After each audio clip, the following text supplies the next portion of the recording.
क्या आपने कभी सुना है कि एक हाथी के जाने पर पूरा गांव एक टेलीकॉम कंपनी के खिलाफ उठ खड़ा हो? जी हाँ, महाराष्ट्र के कोल्हापुर जिले के नंदिनी गांव में इन दोनों ऐसा ही चल रहा है, क्योंकि यहाँ के लोग जियो को बॉयकॉट कर रहे हैं, सिम कार्ड पोर्ट किए जा रहे हैं, पेट्रोल पंप खाली पड़े हैं। और ये सब क्यों? क्योंकि उनके मंदिर का प्यारा हाथी महादेव ही अचानक गाँव से दूर भेज दिया गया है। आज हम आपको इस पूरी कहानी के हर पहलू से रूबरू कराएंगे, कैसे एक हाथी का जाना गाँव वालों के दिल को तोड़ दिया और कैसे ये मामला सोशल मीडिया और राजनीति तक पहुँच गया है।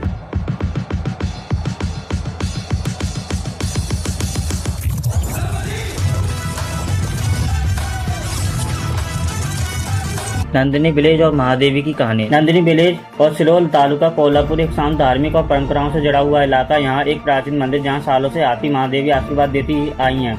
गांव के बच्चे से लेकर बुजुर्ग तक महादेवी सबकी चहेती थी। त्योहार पर उसे सजा कर जुलूस निकाला जाता था, शादी ब्याह में आशीर्वाद के लिए बुलाया जाता था। कई लोगों के मुताबिक महादेवी गांव की पहचान बन चुकी थी, लेकिन कुछ दिन पहले एक खबर आई, महादेवी को गुजरात बंतरा शेल्टर में भेजा गया। ये सुनते ही पूरे गाँव में शोक फैल गया। एलिफेंट ट्रांसफर और विलेजेस का गुस्सा। अधिकारियों का कहना है कि ये फैसला कानूनी प्रक्रिया एनिमल वेलफेयर रूल्स के तहत लिया गया है। बांतार एक बड़ा शेल्टर है जहां हाथियों और दूसरे जानवरों की देखभाल होती है, लेकिन गांव वालों की नज़र में ये फैसला एक धोखा था।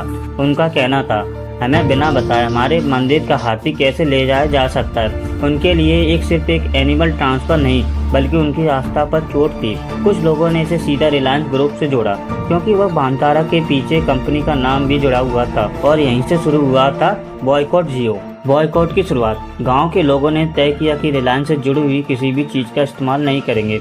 सबसे पहले तो जियो सिम कार्ड का मास पोर्टिंग शुरू हुआ। दुकानों के बाहर एयरटेल और बीएसएनएल के पोर्टिंग फार्म भरने के लिए लंबी लाइनें लग गईं। कई रिपोर्ट्स में बताया गया है कि एक दिन में सैकड़ों लोग जियो को छोड़कर दूसरे नेटवर्क में चले गए। इतना ही नहीं, गांव का जियो पेट्रोल पंप भी बॉयकॉट लिस्ट में आ गया। सोशल मीडिया पर एक नया वीडियो वायरल हुआ जिसमें लोग कहते हैं कि यहाँ से पेट्रोल नहीं लेंगे। सोशल मीडिया पर आए हैशटैग बॉयकॉट जियो कोल्हापुर, हैशटैग महादेवी बैक जैसे हैशटैग ट्विटर और इंस्टाग्राम और फेसबुक पर ट्रेंड करने लगे। लोगों ने फोटोज और वीडियो शेयर करने अपनी भावना जताई। कई लोगों ने लिखा कि ये सिर्फ एक हाथी नहीं बल्कि हमारी संस्कृति है। कोल्हापुर के बाहर के लोग भी सपोर्ट में सामने आए। कुछ ने कहा कि ये एक एग्जाम्पल है कि कैसे एक कम्युनिटी अपनी वैल्यूज के लिए यूनाइटेड हो सकती है। Political reaction.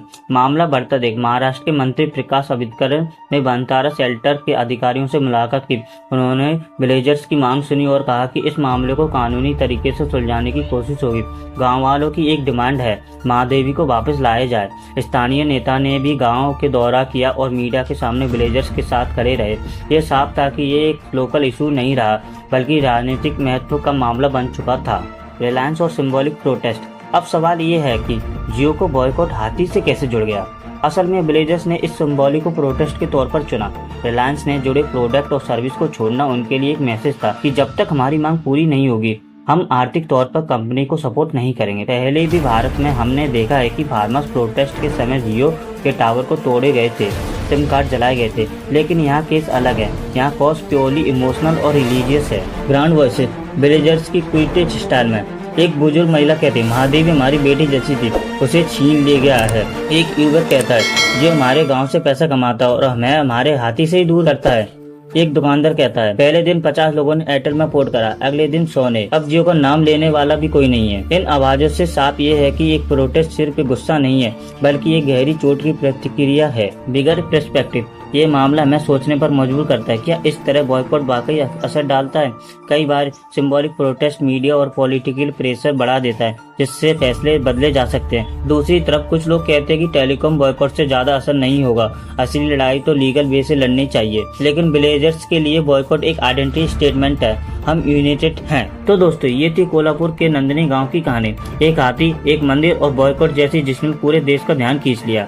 आपका क्या मानना है? क्या आप महादेवी को वापस गांव लाना चाहिए? क्या जियो को बॉयकॉट सही तरीका है? और क्या आप अगर होते तो क्या आप उस प्रोटेस्ट को ज्वाइन करते? नीचे कमेंट में अपनी राय लिखिए। वीडियो अच्छा लगे तो लाइक, शेयर और कमेंट करना ना भूलिए। और ऐसे ही रियल, फैक्चुअल और डीप स्टोरीज के लिए सब्सक्राइब कर लीजिए फैक्ट विद गौरव शो।